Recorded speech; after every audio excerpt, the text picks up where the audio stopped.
What's up, homepreneurs? Welcome to our vlog, and for today's vlog is super special because we're having A day in our community. I'm Lars. At ako naman si Aaron. And together, we bring you today's highlight.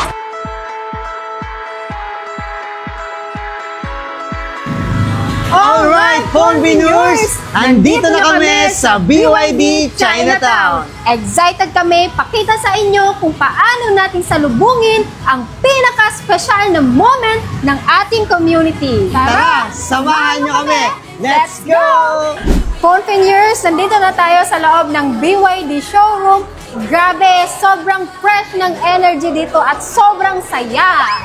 Tama ka dyan, Dars. Pero bago natin makita ang pinaka-grand highlight na car release, syempre gusto muna natin marinig ang kwento mula sa mga taong malalapit sa ating new car owner. Exactly, kasi hindi lang ito resulta ng isang tao, kundi win ito ng buong community. Kaya tara, magkwentuhan muna tayo. Okay, I'm here with Aldem Dimitillar. Yes, Sir Aldem, balita ko, isa ka sa mga malapit sa new car owner natin. Oo, malapit na malapit kasi syempre ito yung nagdala sa atin dito sa opportunity natin. Yes, and ngayon naman, Sir, ano yung pakiramdam mo na finally ngayon car release na? Ako sobrang proud and happy sa mentor ko na ngayon naglabas na ng sasakyan. Kasi kapag merong unang naglabas, sigurado yan, maraming kasunod. At ako po yung next na maglalabas next ng pangalawang sasakyan. Yes, sobrang sarap pakinggan and syempre ramdam na ramdam yung pride and excitement. And syempre, hindi rin pwedeng mawala si Miss Jerlyn Itaw. Ayan, Miss Jerlyn, I know na isa ka sa nakasaksi sa journey, Miss Godet. And ano naman yung masasabi mo sa milestone na ito? Yes, ang sabi ko lang ngayong araw, sobrang saya kasi bakit? Si Mentor Godet, nakilala ko lang yan through Facebook.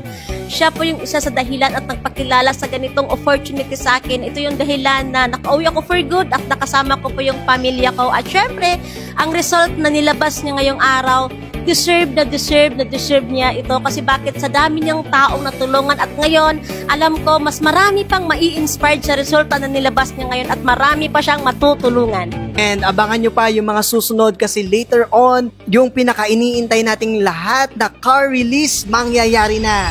Homepreneurs, narinig na natin lahat ng kwento at ramdam na ramdam ang excitement. At ngayon, ito yung pinaka-iniintay nating lahat. Handa na ba kayo? Let's do this together in 3, 2, 1!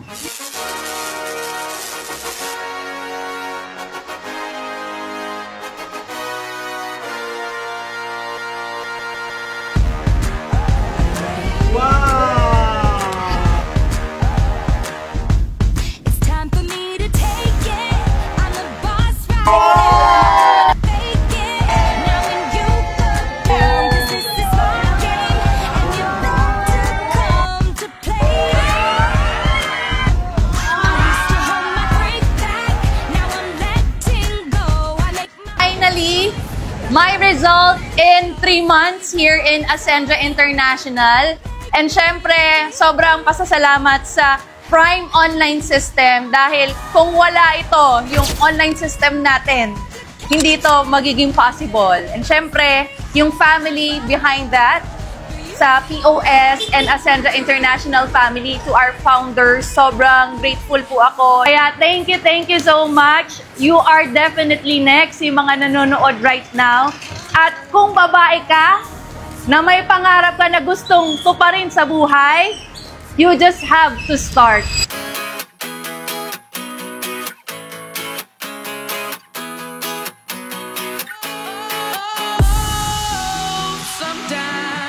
I get a good feeling, yeah. I get a feeling that I never had before. No, I get a good feeling, yeah. We're very proud of you. After 3 months so far, sa lahat ng mga dealers and distributors, ikaw ang may pinakamalaking encashment, amounting to about 1.6 million.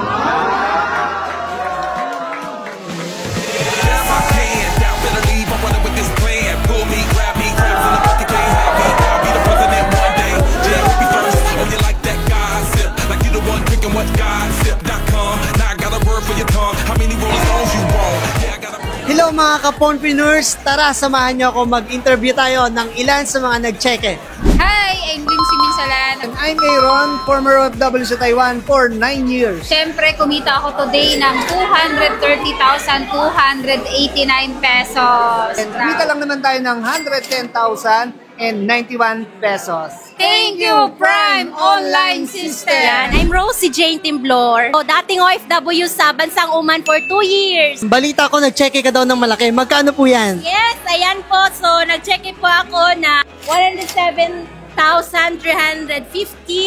dito po sa Prime Online System. Thank you, Prime Online System! I'm here with Sir. Ronel Balpongo. Yes, Sir Rodel. Balita ko, isa ka sa mga malaking nag-cheque today. Yes, nag-claim po tayo ng check natin worth of 172,000 in just 1 month. Thank you, Prime Online System! And eto na, Dors, ang pinaka-exciting part sa araw na to. From car release to check achievers. At ngayon, balita ko may taong naglabas ng pinakamalaking resulta, not just only sa Prime Online System, but also the whole company of Ascendra International. At hindi na natin papatagalin, our President of Prime Online System. What's up, Phonepreneur? So today, we just claimed our first 7 figures check dito sa Ascendra International worth 1.6 million pesos. So guys, just imagine in a short period of time, yung ganitong income nagiging posible. I'm not sharing this just to flex. Ito po ay resulta ng lakas ng loob. And nakita nyo po kanina, from car release hanggang sa maraming nag-claim ng check, iba't ibang background, sa buong araw nangyari po ito. So isa lang po ito sa patunay na ganito ka-effective, ganito ka-solid ang community at sistema natin. Once na naging part ka ng POS, nandito kami. Hindi mo to gagawin mag-isa. And take note, we are just getting started. Kaya abangan nyo pa po sa mga susunod na araw, mas dadami pa yung ganitong resulta sa atin, mas dadami pa ang maglalabas ng cheque, mas dadami pa ang maglalabas ng mga brand new car, mas dadami pa ang makikita nyong result sa community natin. Kaya kung tumagos sa'yo tong video na to at naramdaman mo at nakita mo yung sarili mo na one day pwede rin mangyari sa'yo, sure yan mangyayari sa'yo at tama ka, mangyayari sa'yo. Kaya yon guys, congratulations sa lahat ng magiging part ng buong POS system and you will definitely. Yahoo! Ang saya ng araw na to, Phonepreneurs! Grabe! Solid yung car release and cheque festival! Sobra! And sana nag-enjoy kayo kasi kami super na-excite gumawa ng first vlog natin. And syempre, marami pa kaming ganap na i-share sa inyo next time! Abangan nyo and huwag kalimutan mag-like, comment, and share sa ating page para lagi kayong updated. See you on the next vlog! Bye!